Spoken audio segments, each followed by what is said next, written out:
میدان میں آتے ہیں تو اس غیبی دنیا سے غافل ہو جاتے ہیں. اب اس دنیا کے اندر دو قوانین حکم فرمائے، ایک وہ ظاہری دنیا ہے، اس کے قوانین ہیں، ایک وہ باطنی دنیا ہے، اس کے علیحدہ قوانین ہیں. بعض اوقات ظاہری دنیا کے سارے قوانین پورے ہوتے ہیں لیکن کوئی کام انجام نہیں پاتا، کیونکہ اس باطنی دنیا کا کوئی ایک قانون باقی ہوتا ہے.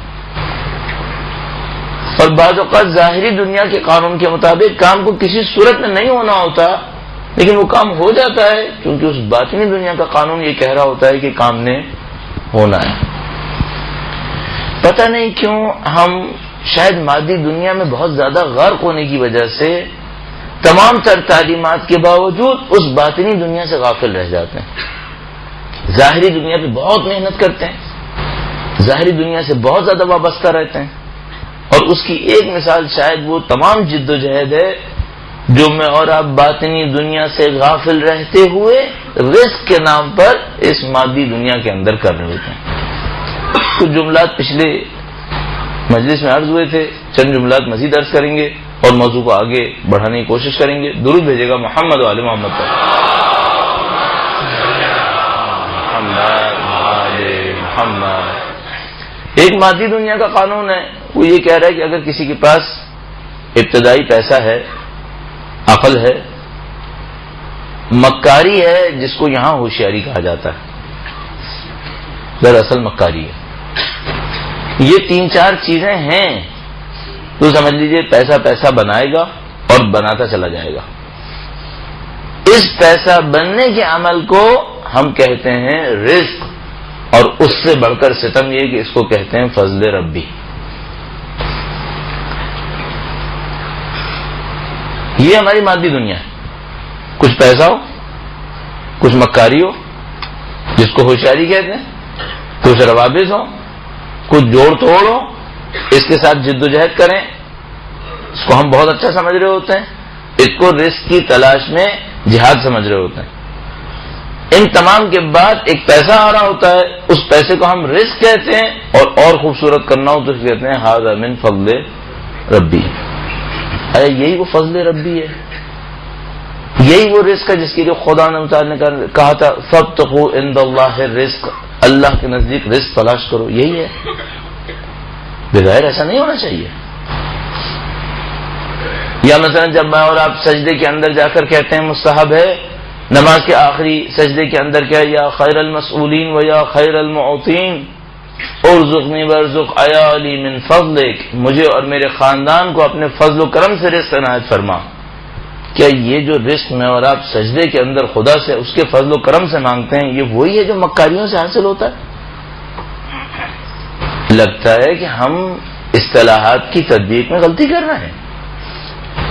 ایک وہ مادی دولت ہے جو کسی کے ہاتھ میں آتی ہے، جو کبھی ممکن ہے کہ رزق ہو اور ممکن ہے کہ رزق نہ ہو، اور ایک وہ رزق خدائی ہے جو اس نے کسی کو پہنچایا ہوتا ہے، اور ممکن ہے وہ مادی صورت میں بھی دولت بن جائے اور ممکن ہے مادی صورت میں دولت نہ بنے.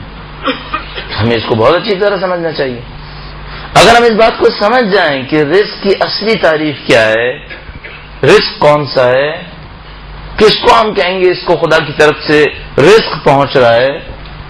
اگر حضرت مریم کے پاس صبح شام خدا کی طرف سے رزق نازل ہوتا تھا تو کیا پیسہ ٹپک رہا تھا؟ وہاں پر پیسہ تو نہیں آ رہا تھا. پھر وہ رزق کون سا تھا جو حضرت مریم کے اوپر صبح شام آ رہا تھا؟ اس کا مطلب ہے رزق کوئی اور چیز ہے. ہم کسی اور چیز کو رزق کہہ کے اس کے پیچھے بھاگ رہے ہیں. ہمیں در حقیقت رزق تلاش کرنا تھا. اب رزق کیا ہے؟ اس کی بہت سادہ سی تعریف ہے. خدا نے متعال نے مادی دنیا کو میرے اور آپ کے اندر ایسا تقسیم کیا ہے کہ اس کی تقسیم کو میں اور آپ بدل نہیں پائیں گے. یہ تقسیم ہو چکا ہے، جس کو مولا نے نہج البلاغہ میں بیان فرمایا ہے. درود بھیجے گا ذات مقدس پر.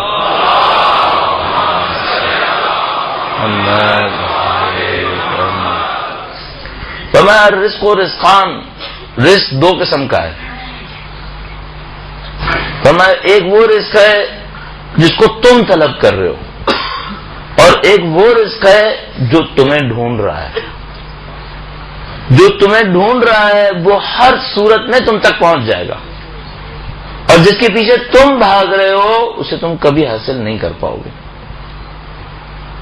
ہم یہ سمجھ رہے تھے کہ اگر ہم رزق کے پیچھے بہت بھاگیں گے تو زیادہ مل جائے گا، اور مولا فرما رہے کہ نہیں، تمہارا رزق معین ہے، اس رزق میں تمہیں ہر صورت میں ڈھونڈ لینا ہے. گویا وہ ہمارے پیچھے بھاگ رہا ہے، اس نے ڈھونڈ لینا ہے ہمیں.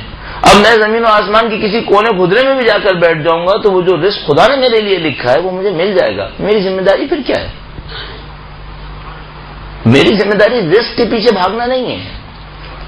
ہم لوگ تھوڑا سا غلط سمجھ کے ویزے لے کے یہاں آ گئے. ہمیں رزق کے پیچھے نہیں بھاگنا تھا، ہمیں اللہ کی اطاعت میں جد و جہد کرنا تھی. رزق نے ہمارے پیچھے بھاگ کر ہم تک پہنچنا تھا. اتنی جلدی بات طے نہیں ہوگی، مجھے معلوم ہے. آپ نے بہت جد و جہد کی یہاں تک پہنچنے کے لیے. ابھی بہت وقت لگے گا کہ یہ بات طے ہو کہ رزق کیسے ہم تک پہنچے گا. ہم یہ سمجھ رہے ہیں ہم نے بھاگنا ہے، دوڑنا ہے. میں نہیں کہہ رہا آپ کا سب کا یہاں پہ آنا غلط ہو گیا، نہیں، ممکن ہے خدا نے متعال نے یہی چاہو کہ آپ یہاں پہ تشریف لائیں، لیکن سارا مسئلہ یہ ہے کہ آپ کس اورینٹیشن سے آئیں. اللہ کی اطاعت میں یہاں پر آئیں، پیسے کی دوڑ دھوپ میں یہاں تک آئیں.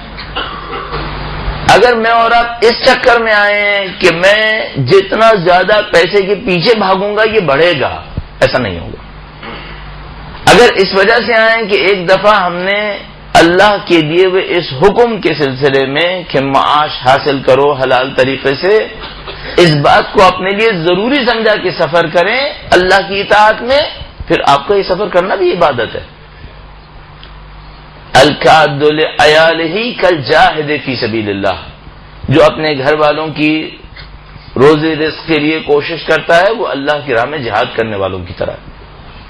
کیا یہ وہی مادہ پرستی ہے جس میں آج قوم مبتلا ہے؟ درود بھیجیے محمد والے محمد پر.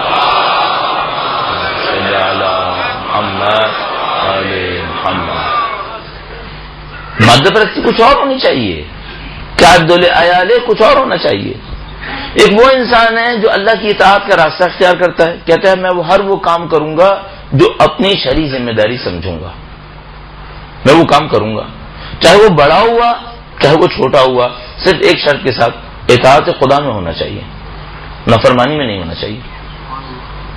میں اللہ کی اطاعت میں آگے بڑھوں گا، جو خدا تعالی کی اطاعت میں میرے سامنے آیا اس کام کو انجام دوں گا. خدا نے رزق میرے مقدر میں لکھا ہے، وہ رزق مجھ تک ضرور پہنچے گا. یہ مادہ پرستی نہیں ہے، یہ تو خدا تعالی کی دیے ہوئے حکم کی اطاعت ہے. مادہ پرستی کیا ہے؟ مادہ پرستی یہ ہے کہ مجھے بہت پیسہ چاہیے، مجھے زندگی ایسی چاہیے اور ویسی چاہیے، اس کے لیے بہت پیسے کی ضرورت ہے، اب وہ پیسہ مجھے ہر قیمت پہ چاہیے. حلال سے آتا ہے تو آئے، ورنہ میں حرام بھی نہیں چھوڑوں گا. یہ مادہ پرستی.